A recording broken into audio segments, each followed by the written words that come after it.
உயர்திரு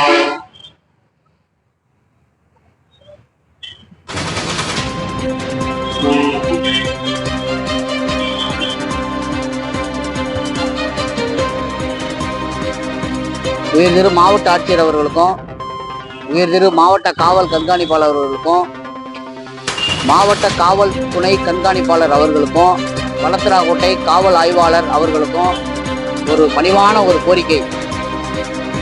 இந்த காணொலியில பார்த்து கொண்டிருப்பவர், இவருடைய பேர் வந்து சத்யராஜ். இவர் வந்து புதுக்கோட்டை மாவட்டம் ஆலங்குடி தாலுகா வளத்தராக்கோட்டை கிராமத்தை சேர்ந்தவர். இவருடைய மனைவி தான் அவங்க, அவர் உறவுக்காரங்க. இவர் தலையில வந்து கடுமையா வந்து காயமுற்று அரசு மருத்துவக் கல்லூரி மருத்துவமனை புதுக்கோட்டையில் வந்து சிகிச்சை பெற்று வருகிறார். இப்ப வந்து வீடு திரும்புறதுக்கு வந்திருக்கிறாரு. இவருடைய முழு என்ன ஒரு சொல்ல விரும்புறாருன்னா, அவர் பேச முடியல. அதனால அவருடைய பேசலாமாண்ணா? உங்களுக்காக நான் பேசலாமா? என்ன காரணம் அப்படின்னு கேட்டீங்கன்னா, இவர் வந்து ஒரு கூலி தொழிலாளி. இவர் வந்து மெக்கானிக் தொழில், டூ வீலர் மெக்கானிக்கல் தொழில் வந்து செய்து ஒரு குடும்பத்தை காப்பாற்றி வருகிறார். அப்படி இருக்க சூழல்ல இவருடைய குடும்ப சூழ்நிலைக்காக புதுக்கோட்டையில் செயல்படக்கூடிய ஆலங்குடியில் செயல்படக்கூடிய நிதி நிறுவனமான கிராமிய கூட்டா அப்படிங்கிற ஒரு நிதி நிறுவனத்துல குடும்ப தேவைக்காக சிறு கடன் தொகை வாங்கியிருக்கிறார். அந்த கடன் தொகையை மாதம் சரியான தேதியில அவர் செலுத்தி வரும் நிலையில இந்த மாதம் அவருக்கு வந்து உடல்நிலை வந்து கடுமையாக வந்து காய்ச்சலால் அவதிப்பட்டனால கட்ட முடியல, வேலைக்கு செல்ல முடியாதனால கட்ட முடியல. உண்மையா? அதனால வந்து ஐயா நான் அடுத்த மாசம் கட்டிக்கிறேன் அப்படின்னு சொல்லியிருக்கிறாரு பார்த்த சாரதி மேலாளர்கிட்ட. அவர் வந்து உடனே போனை வந்து துண்டித்து நேரா வீட்டுக்கு வந்திருக்கிறார். அதாவது வந்து மாண்புமிகு உயரதிகாரிகளோ அல்லது வந்து வந்து நீதிமன்றங்களோ இந்த மாதிரி வந்து வீட்டுல வந்து அராஜகம் செய்யக்கூடாது, அதான் அராஜகம் செய்யறது மாபெரும் தவறு அப்படின்னு ஒரு கண்டிக்கின்ற சூழ்நிலையில அவர் அத்துமீறி இவருடைய வீட்டுல வந்து காணொலியில பாக்குறாங்க. மிகவும் கேவலமான முறையில பேசி இவரை மனைவி அவங்கள இழுத்து கடனை அப்படி கட்டுறா இப்படி கட்டுறான்னு சொல்லி பேசியிருக்கிறாரு. உடனே இவர் வந்து அண்ணா இப்படி தேவையெல்லாம் பேசாதீங்க, காலையில எந்திரிச்சு பேசாதீங்கன்னா எனக்கு உடம்பு சரியில்லைன்னு சொல்லிட்டு இருந்திருக்கிறாரு. அப்படி சொல்லிக்கிட்டு இருக்கும் பொழுது இவரை வந்து கடுமையான முறையில கடுமையா அடிச்சு தாக்கியிருக்காரு. தாக்குனதுக்கான முழு ஆதாரம் தான் இருக்கு. இதெல்லாம் நாங்க பொய் பேசல, முழு ஆதாரம் இருக்கு. அவர் எங்கேயும் காயமிட்டிருக்காருன்னு கிட்டத்தட்ட பல தையல்கள் மண்டையில ஏற்பட்டு இருக்குது.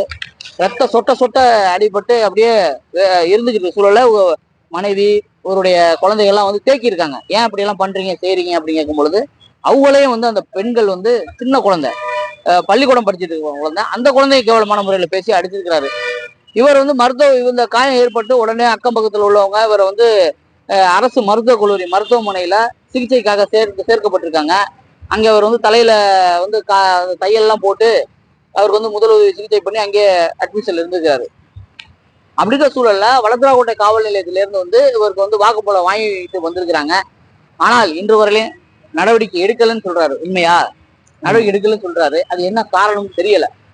ஆகவே வந்து உடனடியாக இவருடைய சூழ்நிலை எண்ணி, இவருடைய குடும்பத்து சூழ்நிலை எண்ணி உடனடியாக அந்த குற்றவாளியை கைது செய்ய வேண்டும் அப்படிங்கிறது இவருடைய கோரிக்கையா இருக்கு. கரெக்டு தானே நான் சொன்னதெல்லாம்? ஆமா, நான் சொன்னது எல்லாமே கரெக்டு தானே? கரெக்ட். நீங்க சொன்னதானே நான் சொன்னேன்? கண்டிப்பா.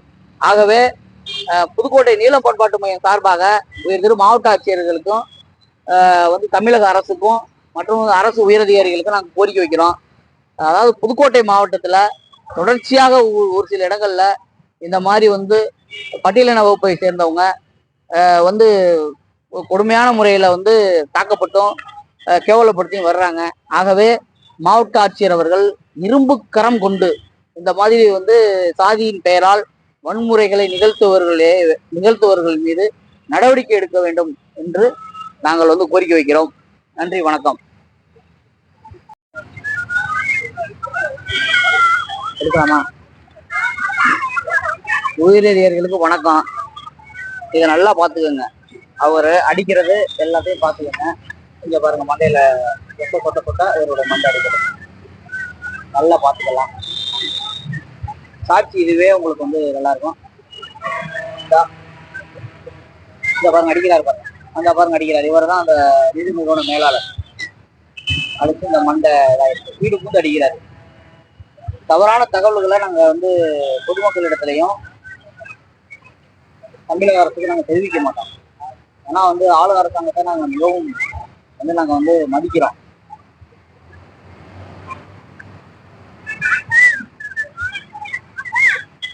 குழந்தைகளை கத்துறதையும் பாருங்க.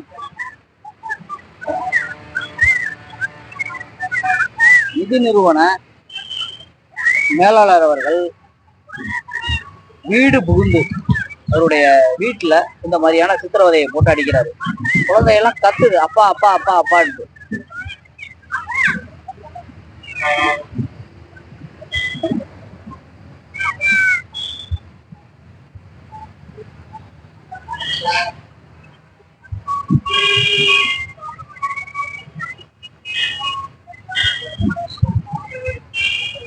ஆஸ்பத்திரியில நீங்க அடிபட்டு இருந்தீங்கல்ல, அதை போட்டாங்க, எடுங்க,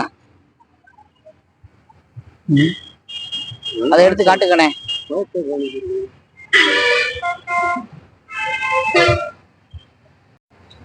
இதுதான் அவருக்கு மண்டையில போட்ட கையல். மூஞ்சில முகத்துல வந்து ரத்தம் கரை. இதெல்லாம் இது வந்து டாக்டர் வீடியோ முதல்ல நாங்க காட்டிட்டோம். இது ஆஸ்பத்திரியில இருக்கிற மண்டையில கட்டு போட்டு எடுத்த புகைப்படம்.